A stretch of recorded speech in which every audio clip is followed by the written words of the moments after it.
Well, we are in session. Welcome to meeting number 161 of the Standing Committee on Government Operations and Estimates, the mighty OGO. Today we welcome Ms. Soloway, our Commissioner for Public Sector Integrity. The floor is yours for opening statement for 5 minutes. Colleagues will do 2 rounds and we should be out by 1 p.m. Ms. Holloway, welcome back to OGO. The floor is yours. Thank you very much. Good afternoon, Mr. Chair. I'm very grateful to have the opportunity to speak to the Standing Committee on Government Operations and Estimates. Mon commissariat a un devoir envers le peuple. My office investigates allegations of wrongdoing in the federal public sector. We owe all Canadians a duty to expose wrongdoing.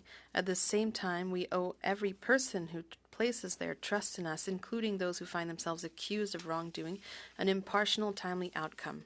Our caseload has quadrupled, with the number of active submissions reaching 218 at the end of November 2024, including 162 files in analysis and 56 active investigations.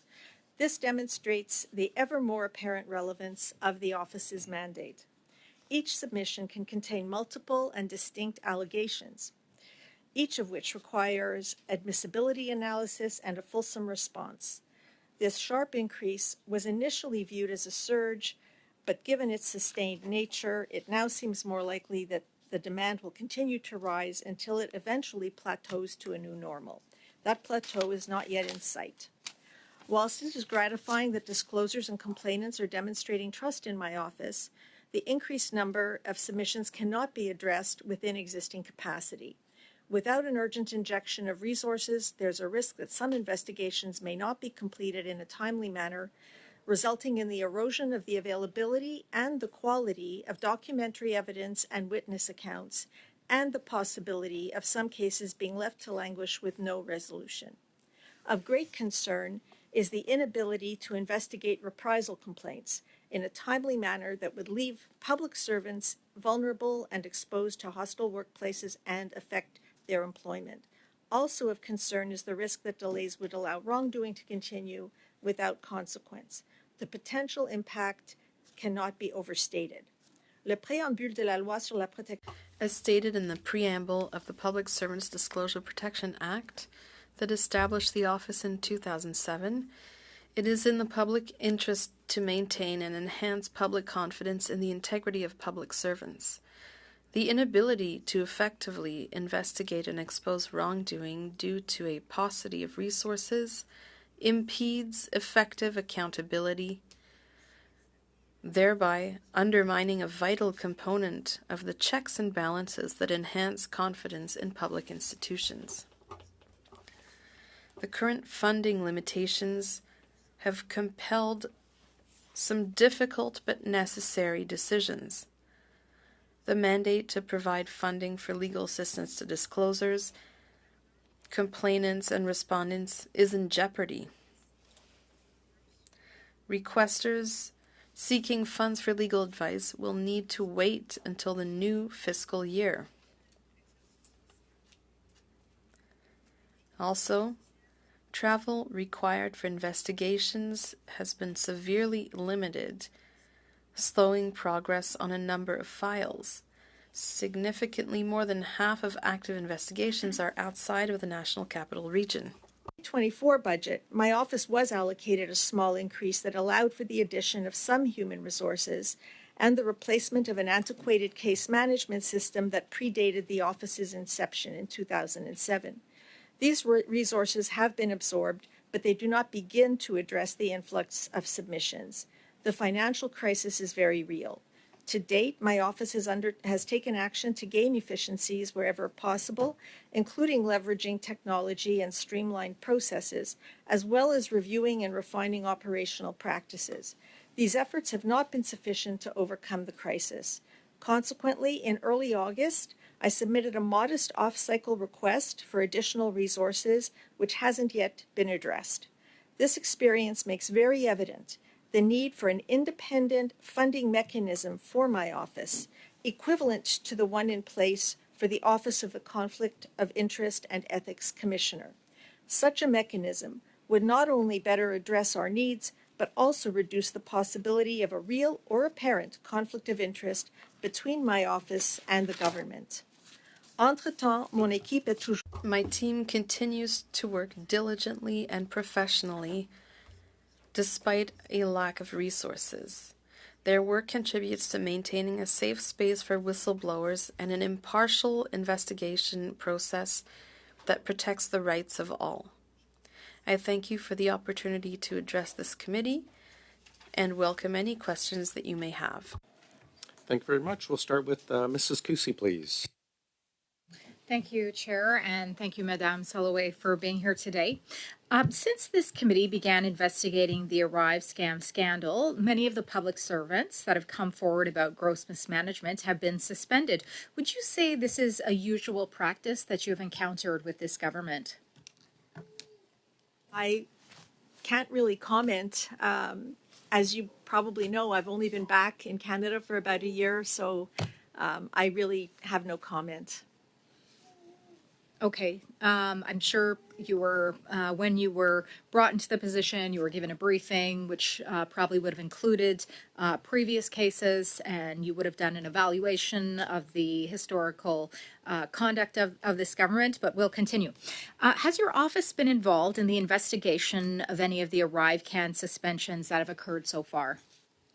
We have been seized by, I believe it was this very committee, where we had received a disclosure, and as notified, we have undertaken an investigation that is related to ArriveCan. And is there any information you can provide about the investigation so far? Only that it is ongoing. Okay. Can you provide any information about the investigation relative to Cameron McDonald? I cannot. Can you provide any information about the investigation into Mr. Anthony Utano? I cannot. Are you aware that the IT person who submitted an internal complaint in the CBSA about Mendone's deleted emails has now been suspended? I cannot comment. Okay. Are you concerned that there seems to be a culture of reprisal at the CBSA? I cannot comment. Okay. Are you concerned that there seems to be a culture of reprisal with the government at large? I cannot comment. Okay. Will this government be able to improve its internal management and effectively run government programs if they suspend any public servant that dares to speak out against department executives, would you say? I cannot comment. Okay. Why, in your opinion, is this government so eager to suspend any public servants who speak out against their management instead of using their insight to fix the broken system? I cannot comment. Pardon me? Oh, pardon me. Your office currently has 161 files on hold, which is 5 times the number of cases that your office typically is expected to investigate each month. In your opinion, what has driven this significant increase in the complaints of wrongdoing? In my opinion, it's a greater awareness of the existence of our office. It was established in 2007, and it takes a long time, typically in an organization the size of the federal government, for people to become aware that something exists and also how to access it. I can say that across Canada, my provincial counterparts seem to be experiencing the same sort of increase as I think their systems mature as well. Based on the charts you provided us, the cases seem to have begun to significantly increase starting at the beginning of 2023. And this is the same time frame our committee began its study into the ArriveCan and McKinsey scandals.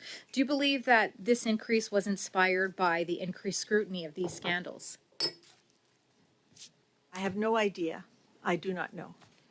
The number of submissions still seems to be increasing, but the number of completed submissions has remained consistent. If you do not receive an increase in funding, what will be the impact on public servants who will not have their cases reviewed within the standard timeline? I think that, they say justice delayed is justice denied, and I think that everybody is deserving to have their cases and their concerns dealt with in an appropriate manner and in a timely manner. Obviously, I think that overall for each individual there's a negative impact, and I also believe that for the organization there's a negative impact.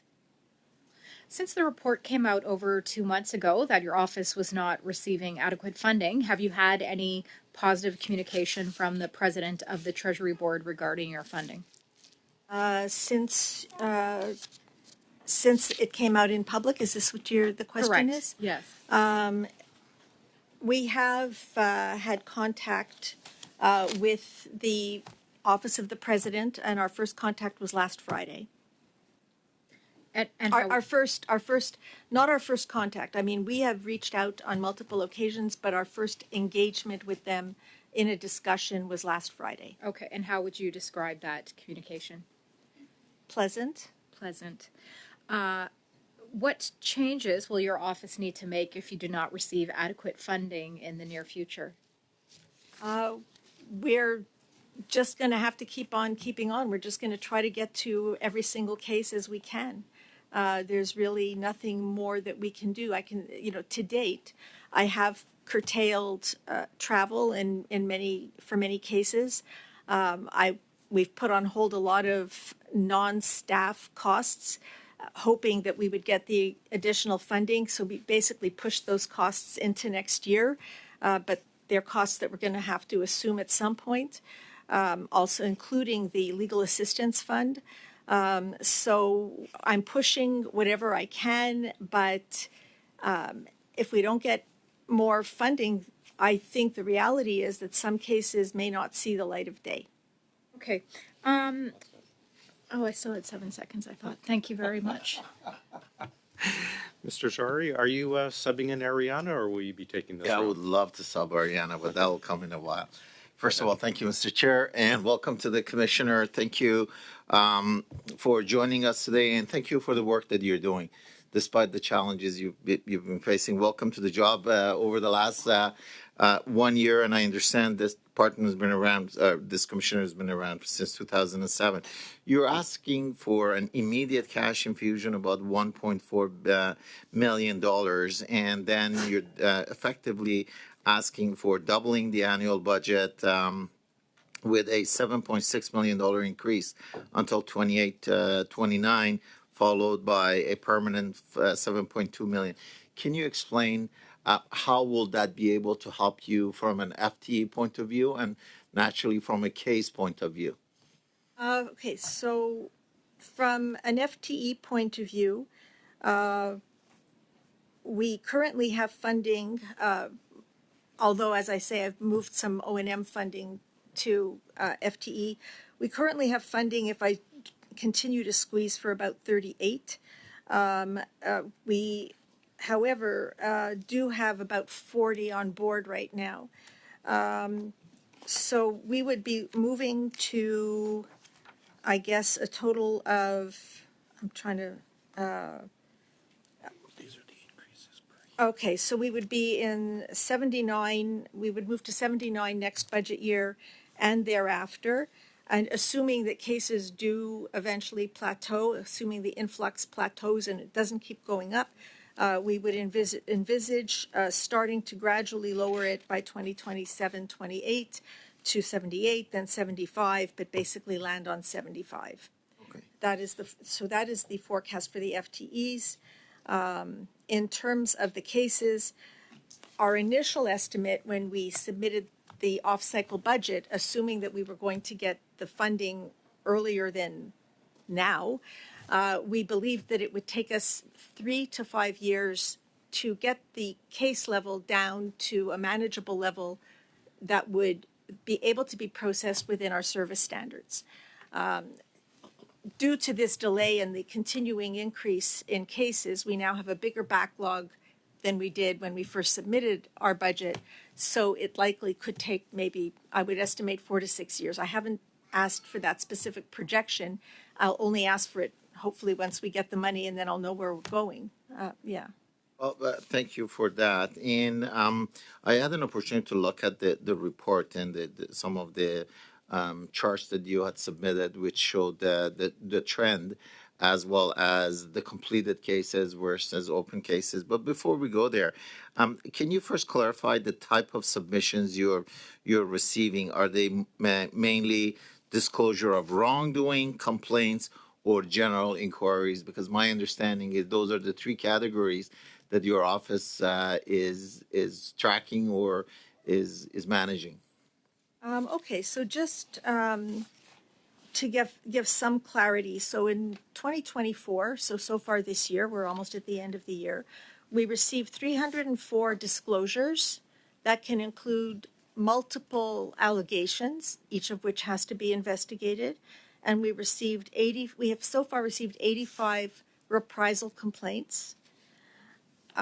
Even though it's not in our act, we do offer a reconsideration of cases if people can bring forward new evidence or if they have questions, legitimate questions to challenge a decision.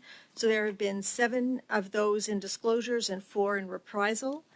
We've opened 4 conciliations because we do, particularly with reprisals, if we can find a way forward that suits the complainant, then that's always preferable than an imposed solution that has to go to tribunal. So we opened 4 conciliations. Those are extremely time-consuming and resource-consuming, 2 of which have been completed. We've launched this year 18 investigations over and above the ones that had lingered from the previous year. That's just what we launched this year, okay? In 18 in disclosure and 28 in reprisal. Submissions completed after analysis. In other words, they were analyzed and we found that either they were out of jurisdiction or for whatever reason did not meet the criteria as set under the Act. So submissions completed after case analysis were 221 for disclosure, 57 for reprisal. We completed thus far 11 investigations this year in disclosures and 7 investigations in reprisals. We've issued 2 case reports. Yeah. Thank you. This lines up with the information that you provided. Can you give me an idea over let's say the last year, past few years, which one of these categories have seen the highest growth? And if there is any jurisdictional, you mentioned about 50% of these cases need travel. You have any idea in general that you could tell me whether it's the disclosure, whether it's the complaint or inquiry that has taken a bigger increase? And is there any jurisdictional relevance to these complaints?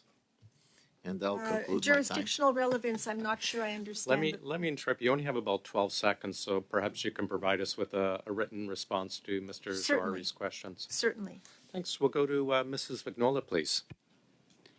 Merci beaucoup, monsieur. Thank you, Chair. And thank you, Ms. Soloway, for being here. Thank you for being here, Mr. Radford. My questions will aim to try to get a full view of the situation. How many full-time people work for you and your team? Well, that's a good question because I just brought the number of people, but permanent staff, I would say, I'll have to check actually, but around 10 are terms, because I was worried about our budget, so I didn't want to make more long-term commitments. I'd say that about 10 or so are term employees, but I have to check. And the remainder would be FTEs. We have a part-time term employee. I think that's about it. Thank you. Because you have answered my following question already. Within those employees, are there any lawyers? Yes. How many? We have 7 lawyers, and Mr. Radford is general counsel. Thank you. And what type of employee are you looking for? What type of training? For lawyers? For all of your employees? Well, when it comes to people with a background in law, I'll ask Mr. Radford to answer. Essentially, we look for people who are specialized in administrative law, who have experience in administrative law investigations. That's when it comes to lawyers. For investigators, we're looking for people who have to understand the way investigations work.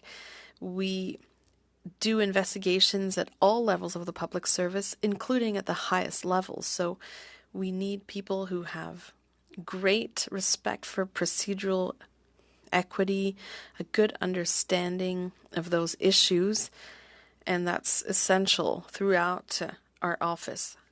We also work very closely with legal services. As soon as we receive a file, it is assigned to an analyst and a lawyer, and the work is done in a multidisciplinary manner.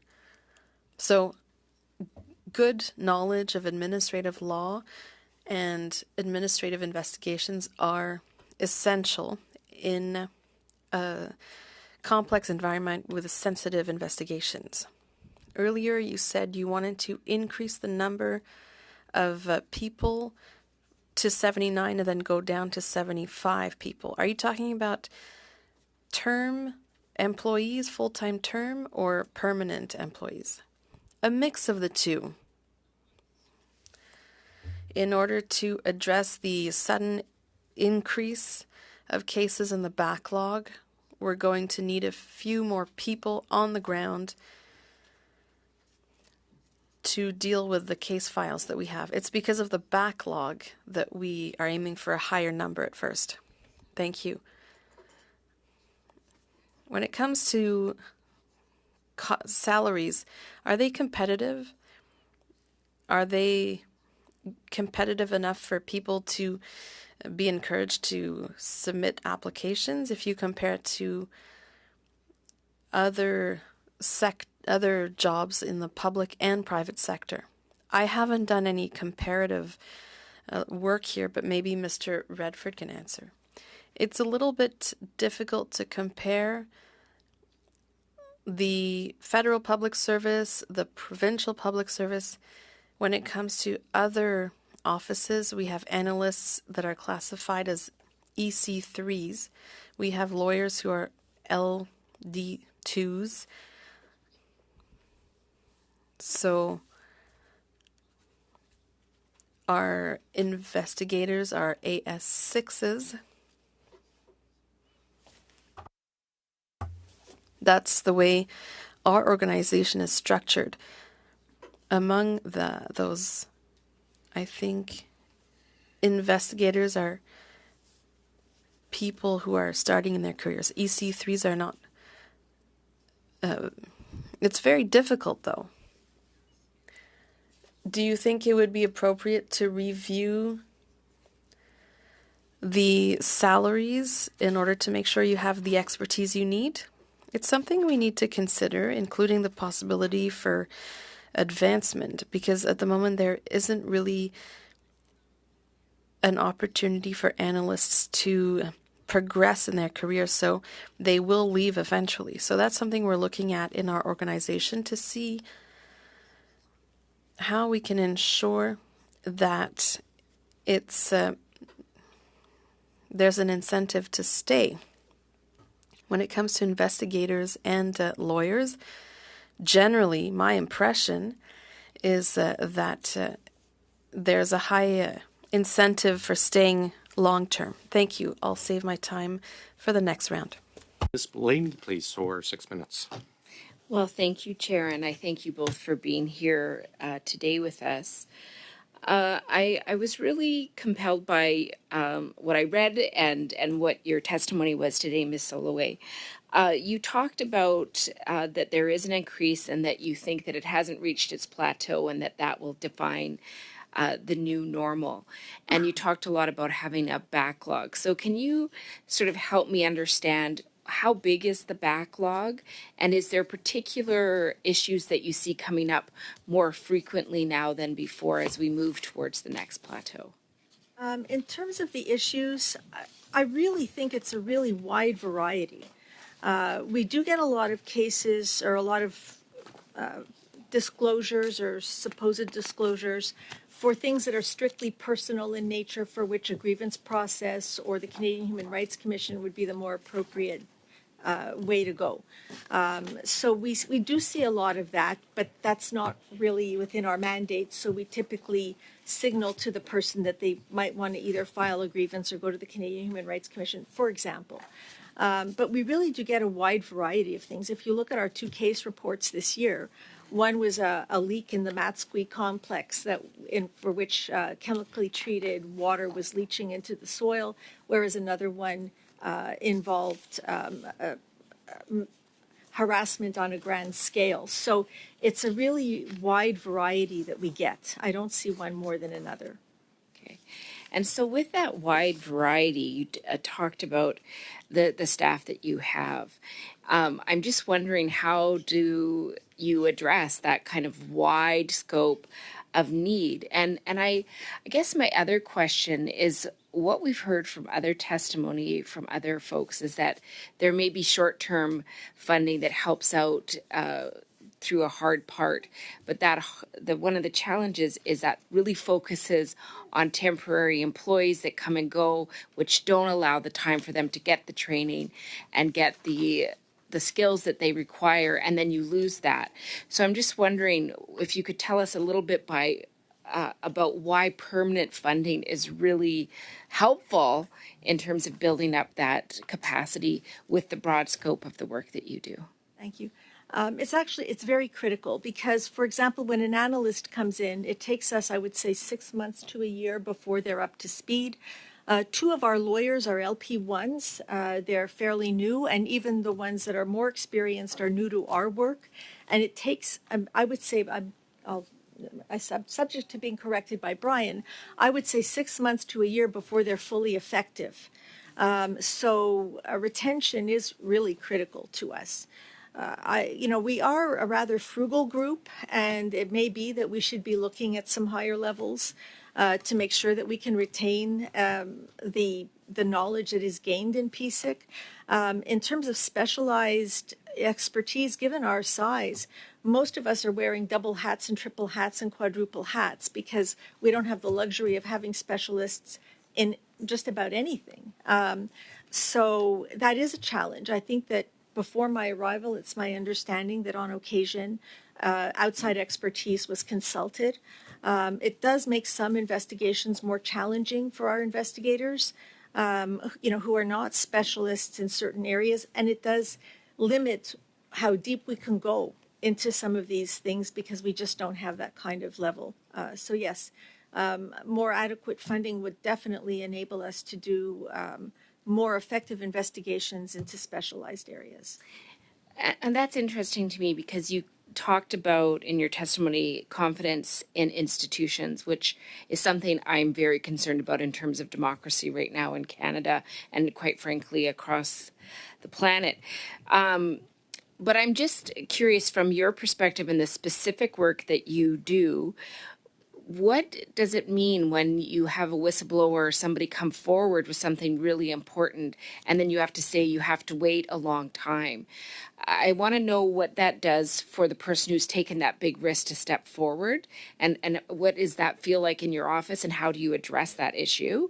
And then the other factor is, of course, when it finally does become public way later, that must build a lot of frustration in the public as well. So I'm just wondering if you could address that, the impacts that it has on whistleblowers and on Canadians in terms of trust in the institutions that hold to account. Thank you for the question. In terms of the effect of the delay, of course, it weighs heavy on the whistleblower. Depending on the nature of the case, of course.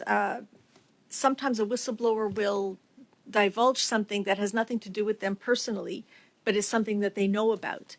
Of course, they care enough about it to have brought it forward, and they want to see it addressed. And frankly, we probably could never do it fast enough because people, when they're upset about something, want it addressed. So the fact that it lingers longer than it should, and certainly I would say for reprisal cases, it's terrible if it takes too long because that has an impact on individuals. But I also want to take the time to underscore the impact on those who are accused of having committed wrongdoings under the Act. It is not easy for them to live under that cloud for a year, for whatever period of time, because that cloud follows them around. And not all of our cases end up being founded wrongdoing. And so it's not fair to anybody. It really isn't fair to anybody. And I think that in terms of how that impacts the Canadian public, of course, if people perceive that things did not happen in a reasonable time frame, they have to wonder, whether it's theater or whether it's real. Thanks very much. We'll now go to virtually to Mrs. Block for 5 minutes, please. Thank you very much, Chair, and welcome to our committee this morning, Ms. Salloway. From April 2020 to November 2024, there has been a tenfold increase in cases submitted to your office. You mentioned that drastic increase and even suggested that it will become the new norm. I do note that the number of submissions you have, it seems that only 1/3 led to active investigations, and you've already commented on the fact that you triage those and sometimes encourage individuals to take their case to another body to have resolution. Once you've determined a complaint is rightly placed with your office, did I hear you say that you have had to pick and choose which of those cases you will investigate and then put the rest on hold due to a lack of resources? We don't pick and choose. We choose all the ones that meet the criteria established by the Act. But in terms of when can we actually start to take action, yes, that decisions have to be made because we simply cannot do all of them right away. So it doesn't impact the decision-making process in terms of whether or not we should investigate, but of course it impacts whether or not we actually can. I'm not sure if that answers your question. Yes, thank Mrs. you. Block, I'm just going to interrupt quickly. I've frozen the clock. We have bells ringing. Can we have unanimous consent to continue? Wonderful. Clock has restarted. Thank Go you. ahead, Mrs. Block. You also stated justice delayed is justice denied, and I completely understand that. I know you've asked for an immediate increase, as my colleague noted. I would say culture eats strategy for breakfast. How convinced are you that your requests are being taken seriously? I'm an optimist. I have to be. So I do believe that I do think that there's a general understanding of how vital the mandate of PSIC is to ensuring that there's trust in the federal public service. To the extent that that translates into a budget is a different story, and that's why in my opening remarks you might have noted that I am proposing that we move toward a more independent funding mechanism that is more directly aligned with Parliament rather than through ministries.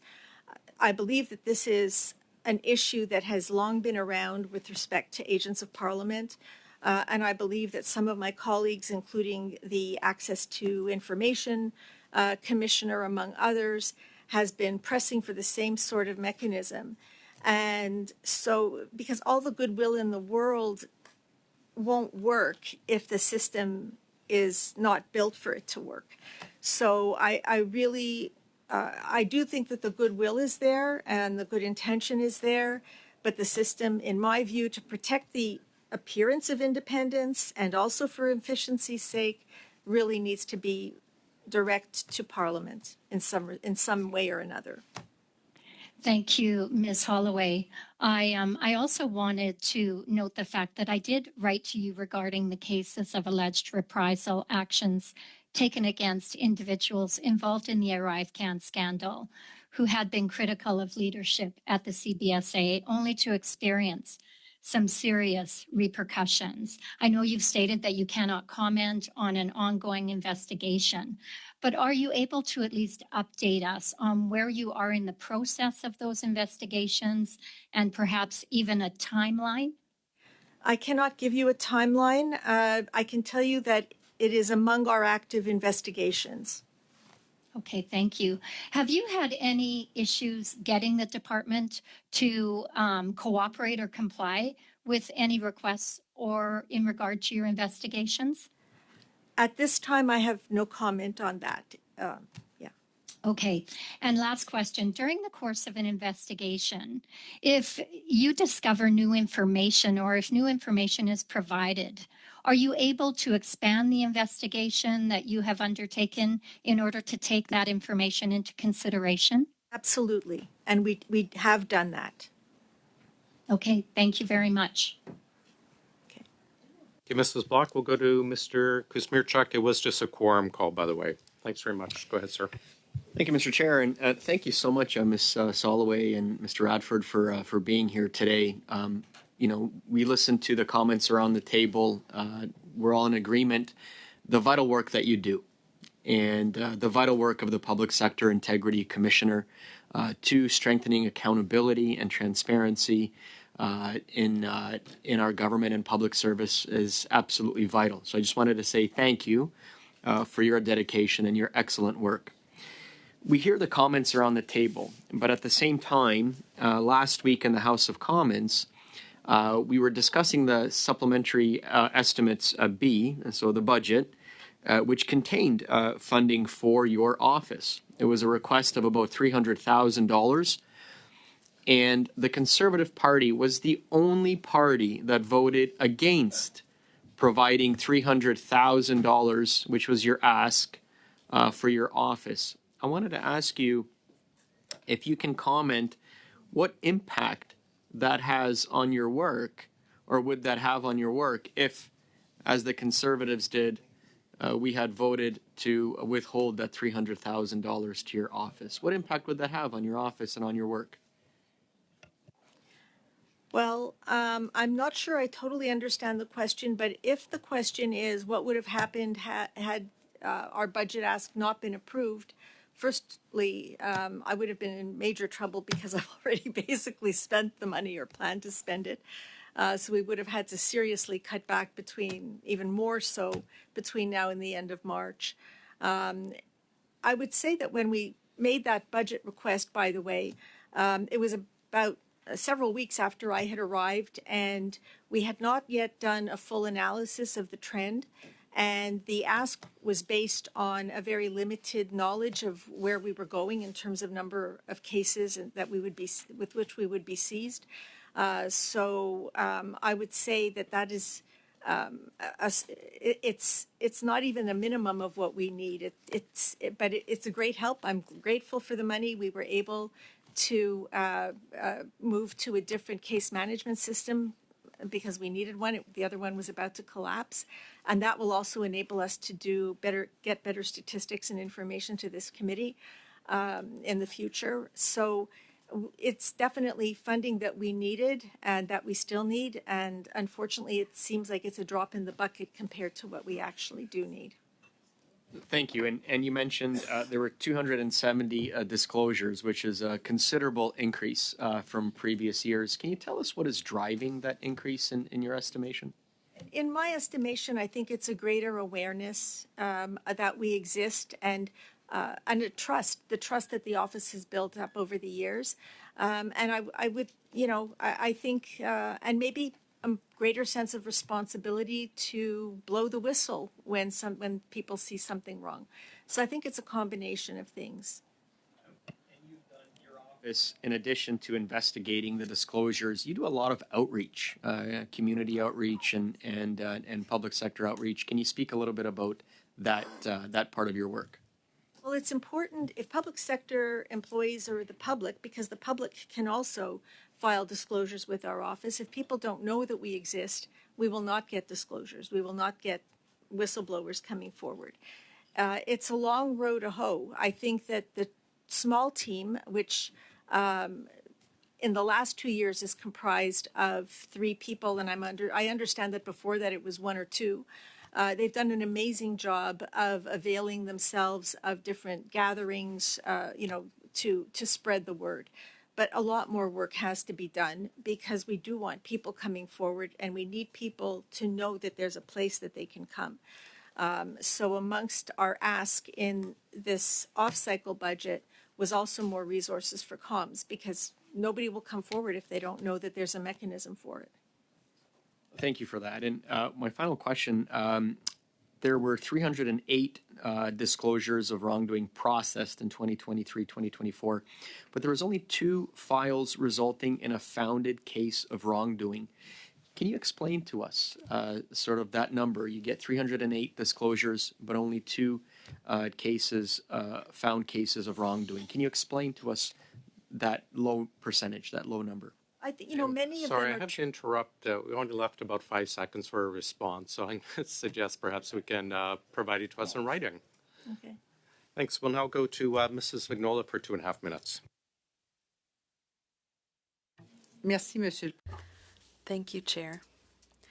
2.5 minutes.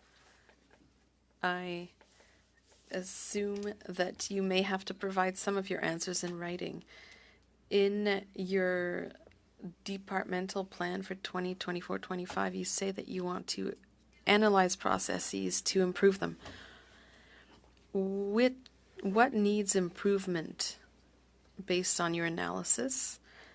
That's my first question. Second question, those procedural aspects, are they addressed in C-290, which is at second reading at the Senate? And my third question, what is required in C-290? Does that have an effect on the budgets that you are requesting? And thank you for the questions. First of all, when it comes to Bill C-290, our budget ask is not founded on that bill in any way. It's really based on what we have before us now. When it comes to possible improvements, there are 2 parts.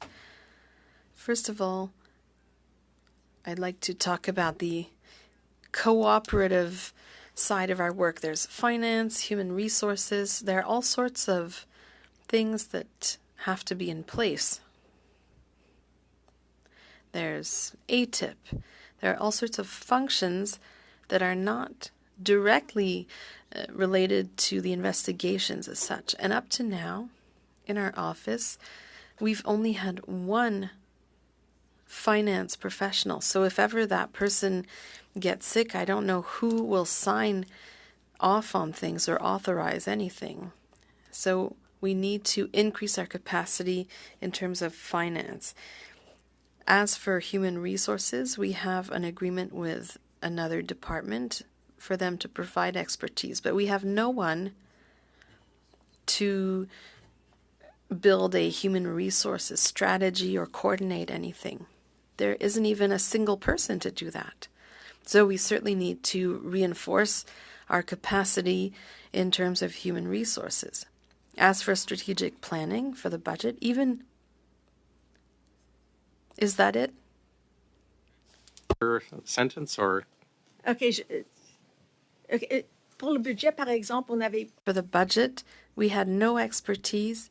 I hope the budget is correctly structured, but we need to reinforce several parts of our organization. Thank you. Ms. Blaney, please. Well, thank you so much, Chair. And I'd like to come back and just ask, during your intervention earlier, Ms. Soloway, you talked about the conflict of interest component, and it sounded like there needs to be a little bit of work done there. I'm just wondering if you could explain that to me a little bit more so I better understand. Okay. Agents of Parliament are agents of Parliament. We're your agents, and PSIC is one of those agents. We are established to be independent. And that independent means that not only do we need to be protected from influence, there needs to be the appearance that there can't be influence.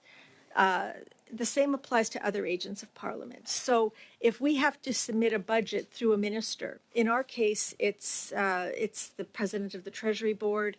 In the case, for example, of the Access to Information Commissioner, I believe she has to go through the Minister of Justice, if I'm not mistaken. It has to go through their office before it's passed on to finance, where there's further vetting. it can be stopped at any level. It can be slow walked at any level. It can be influenced at any level.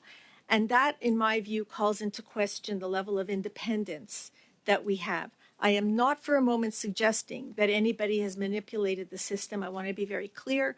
I do not feel that anybody has manipulated the system to the disadvantage of PSIC or funding PSIC. I don't think those games are being played. But nevertheless, the process should ensure that that cannot happen.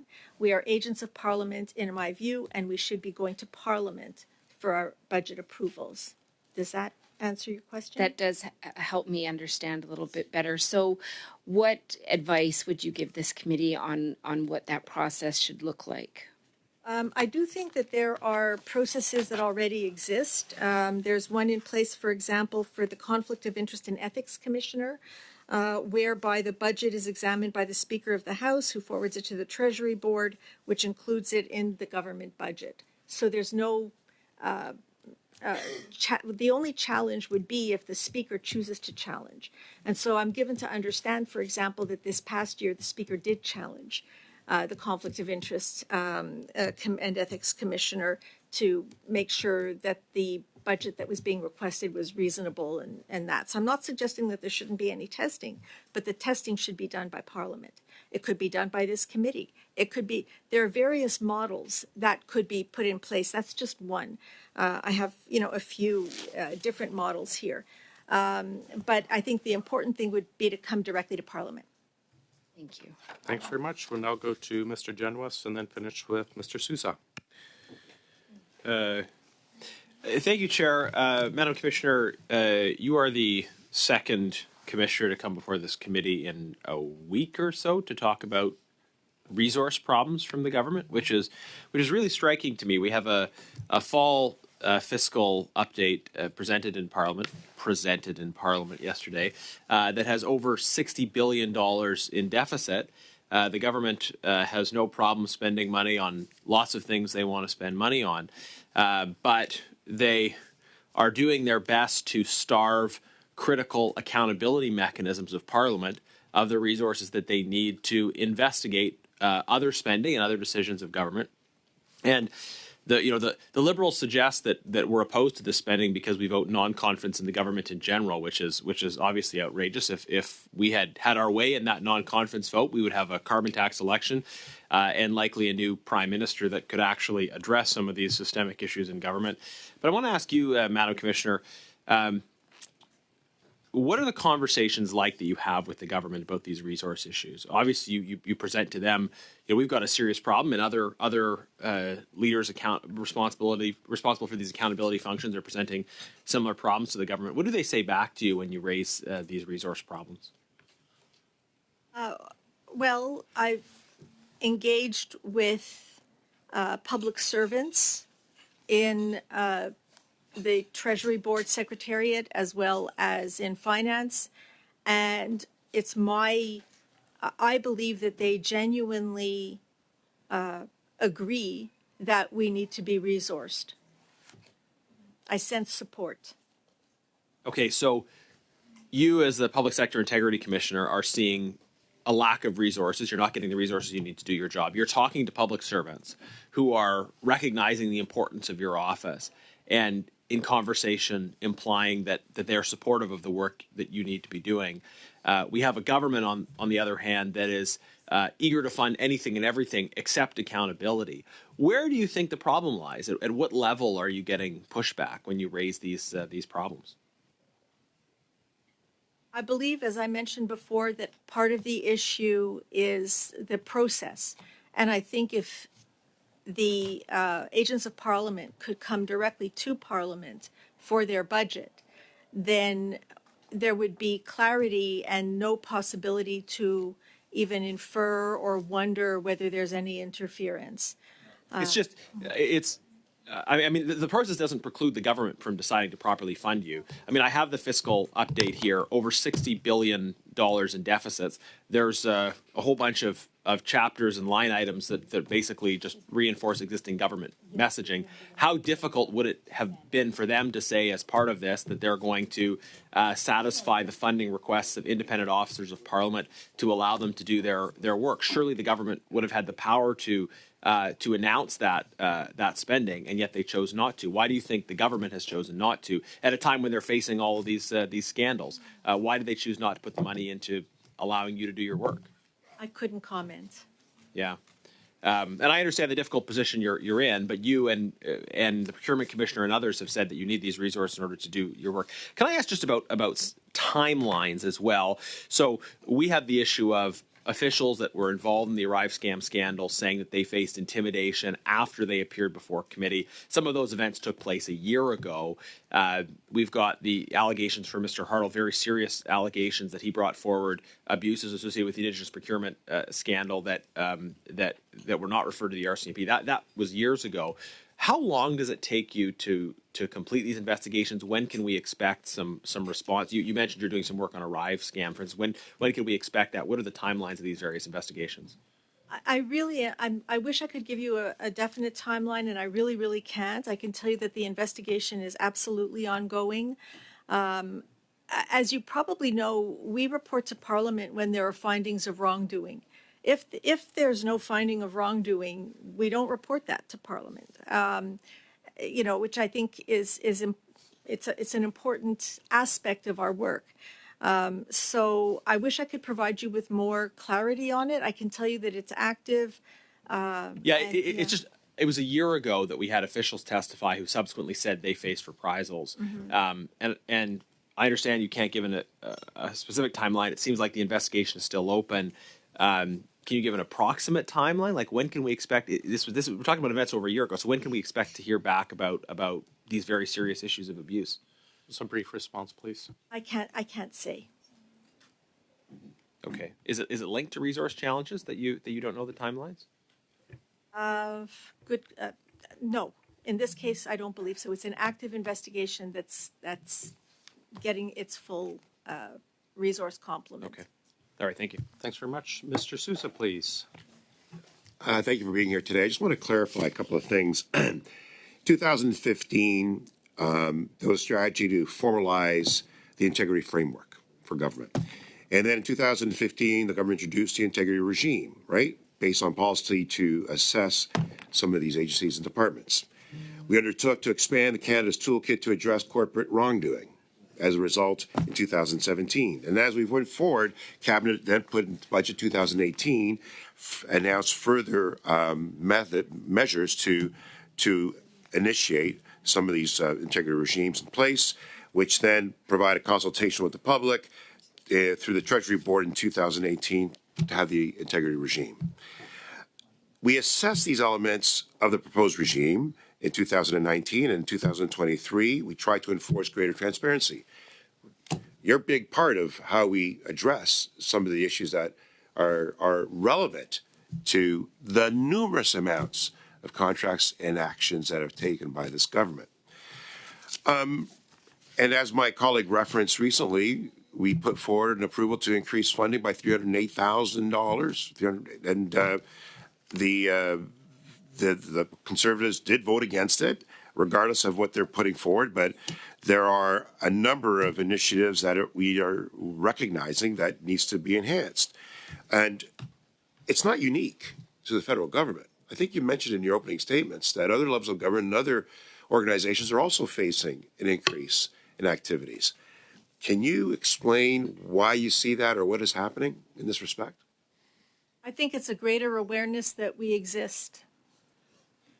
And that's appropriate, right? Yes. Because we want people to act accordingly and want them to be transparent and want to make certain that at times it may not even be their own awareness that they're faltering. Who knows? But we want to make certain that they do abide by the system. So when I look at the number of cases that have been made in 2023 and 24, 308, you have only had the number of filings resulting in a founded case of wrongdoing were only 2. And of the 308, there's probably a number of other submissions made to you. Can you explain how this came to be? Like, what is it that took place? You're reviewing the 308, and out of that, only 2 came back as being wrong. Is that what that says? Okay, so there's a definition of wrongdoing under our Act, and it's very clear that there are certain thresholds that need to be met. First, there's the burden of proof. It has to be proven on a balance of probabilities. If we don't have that, we cannot have a finding of wrongdoing. Second, so even if there's some indication that there might be, unless we can get evidence on a balance of probabilities, we will not have a finding of wrongdoing. Second, many of the cases that come in do not meet the thresholds established by our Act. So, for example, if it's not gross mismanagement, if what they're alleging is something of a smaller nature, that is outside the scope of my mandate. I'm not even allowed to take that on. I cannot. I do believe that that's one of the elements in Bill C-290 that would change gross mismanagement to mismanagement. Gross violation of or a serious violation of a code of conduct would become a violation of a code of conduct. But as things stand right now, and based on case law, and Brian can inform you better, our thresholds are quite clear. So, and then very often people come and there are issues for which there should be a grievance or a case before the CHRC or some other entity. And then there's some times when we cannot take on a case because the Act prohibits it if it's already being dealt with by another mechanism established by Parliament. So there's a variety of reasons why. One of the things that we want to address in our new website, which we're working on, is to allow people to self-triage. So, you know, what is your issue? Does it meet, is it this or is it this? And so that people would know right away and earlier on before submitting something to us, whether it falls in our jurisdiction or it doesn't. Part of our communication strategy is to try to make it clear, because I know very well that if somebody thinks that we're going to help them and we come back and we say it doesn't meet the threshold, they're going to be disappointed. I'd rather they not be disappointed. I'd rather they understand at the start what we can and cannot take on. I don't know if that answers your question. It does. I just want to try to assess the cooperation from the government. I think it's everybody's interest to have greater integrity, greater transparency, and greater insurance that these deals and that things that are being taken place are done properly. The whistleblowers are protected, and so enlightening us of that wrongdoing. Do you find that there's some sort of mechanism at work to try to prohibit you from doing that? Like, you're independent. Yeah, we're past our time, so just a brief answer if you can, otherwise in writing. I'm not aware of anybody working against me. Maybe I'm being naive, but I'm really not aware of that. Okay. Thanks, Mr. Suda. Thanks for being with us again, Mr. Radford. Good to have you as always. Ms. Soloway, thank you. Welcome back. Are you able to provide to us just perhaps a brief on the implementation of C-290 that came through this committee about the same time that you were appointed? If you're able to update the committee just how the changes have affected you so far. Not at all, because it's the Senate, I believe. Oh, still am. Okay, fine. Well, thanks again for being with us, colleagues. I'd like to take a moment just to thank our analysts, Marc-Olivier, Ryan, and Mog, Marc-Olivier, for all your help. Everyone else, support, and of course our interpreters and all the support team, thank you very much. Have a wonderful Christmas. For those of you watching at home, I hope you'll tune in tonight for a Dickens Ogo Christmas Carol, where Chairman Scrooge is visited by the estimates of past, present, and future. Have a wonderful Christmas, everyone.